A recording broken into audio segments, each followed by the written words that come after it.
Assalamualaikum warahmatullahi wabarakatuh. Saya akan memenuhi tugas UAS fikih zakat klasik. Yang pertama adalah baca dan terjemahkan dalil zakat tambang Quran surah Al-Baqarah ayat 267 dan apa perbedaan barang tambang dan barang temuan, kapan zakatnya. Surah Al-Baqarah ayat 267 yang berbunyi Bismillahirrahmanirrahim. Ya ayyuhalladzina amanu anfiqu min thayyibati ma kasabtum wa mimma akhrajna lakum minal ard wa la tayammamul khabitha minhu tunfiquna wa lastum bi'ahidihi illa an tughmidu fi wa'lamu annallaha ghaniyyun hamid, yang artinya, wahai orang-orang yang beriman, infakkanlah sebagian dari hasil usahamu yang baik-baik dan sebagian dari apa yang kami keluarkan dari bumi untukmu. Janganlah kamu memilih yang buruk untuk sendiri, tidak mau mengambilnya, melainkan dengan memicingkan mata atau enggan terhadapnya, dan ketahuilah bahwa Allah Maha Kaya Maha Terpuji.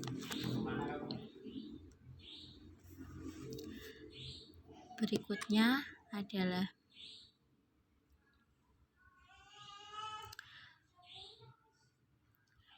barang tambang. Menurut Imam Hanafi adalah seluruh harta yang tertimbun di bawah bumi yang diciptakan Allah Subhanahu wa Ta'ala di dalam bumi. Menurut Hambali adalah barang yang diambil dari tanah yang diciptakan oleh Allah Subhanahu wa Ta'ala. Menurut Imam Syafi'i adalah harta yang dikeluarkan dari suatu tempat yang diciptakan Allah.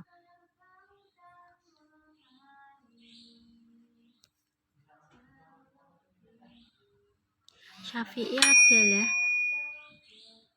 adalah harta yang dikeluarkan dari satu tempat yang diciptakan Allah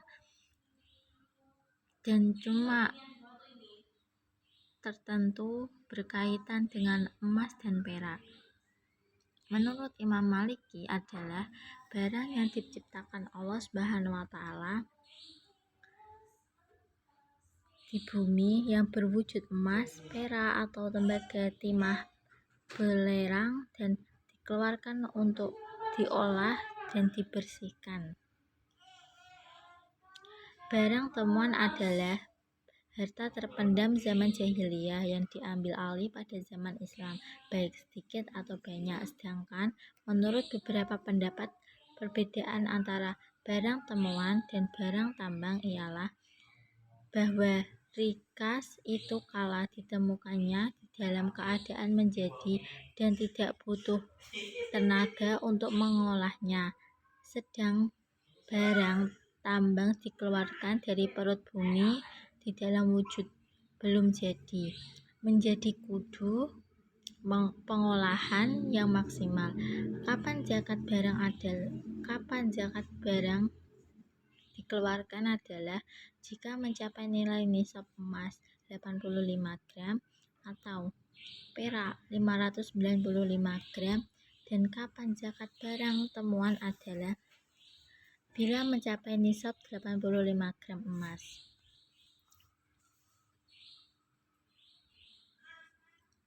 Kapan mengeluarkannya adalah kapan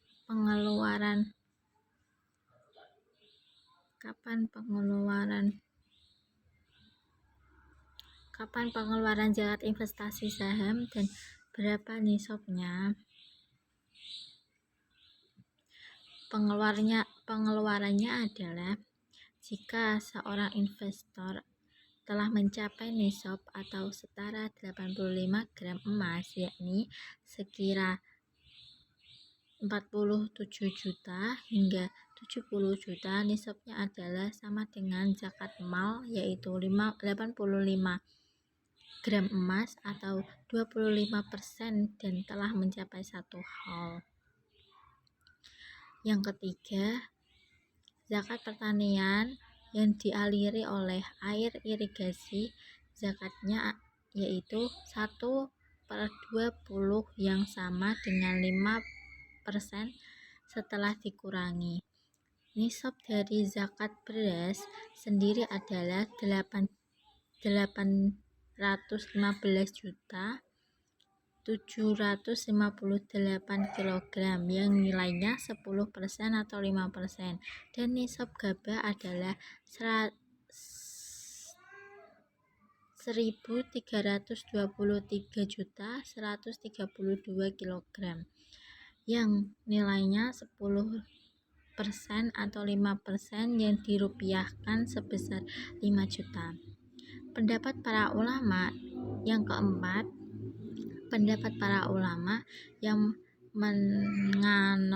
menganalogikan zakat profesi ada dengan harta korun atau rikas dan harta rampasan perang ghanimah, dengan sebab keduanya yang sama-sama mudah mendapat penghasilan yang banyak dan tidak ada resiko kerugian seperti yang terjadi pada perdagangan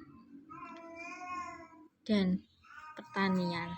Oleh karena itu, seseorang yang memperoleh penghasilan dari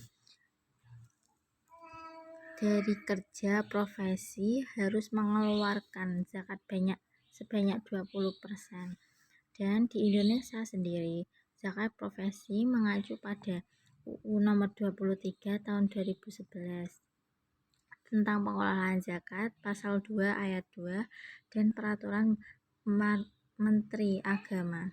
Yang kelima, perbedaannya zakat dan pajak antara kedua istilah tersebut yaitu zakat berpedoman pada Al-Quran, sedangkan pajak berpegangan pada undang-undang perpajakan yang berlaku di Indonesia. Zakat merupakan beda yang jika melanggarnya tidak akan dikenai hukuman secara langsung, sedangkan pajak merupakan kewajiban yang jika tidak dilaksanakan menerima sanksi dan hukuman administratif serta pidana pajak secara langsung dari negara.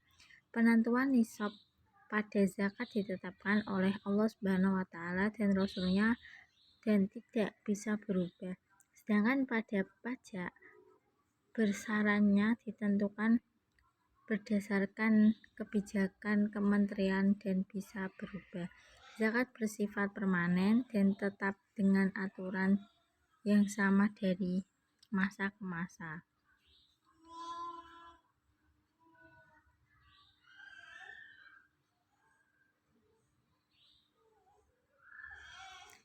Sedangkan pajak bisa mengalami perubahan peraturan tergantung kondisi dan juga kebijakan pemerintah.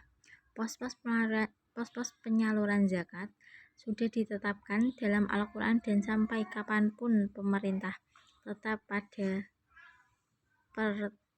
pos tersebut, sedangkan pajak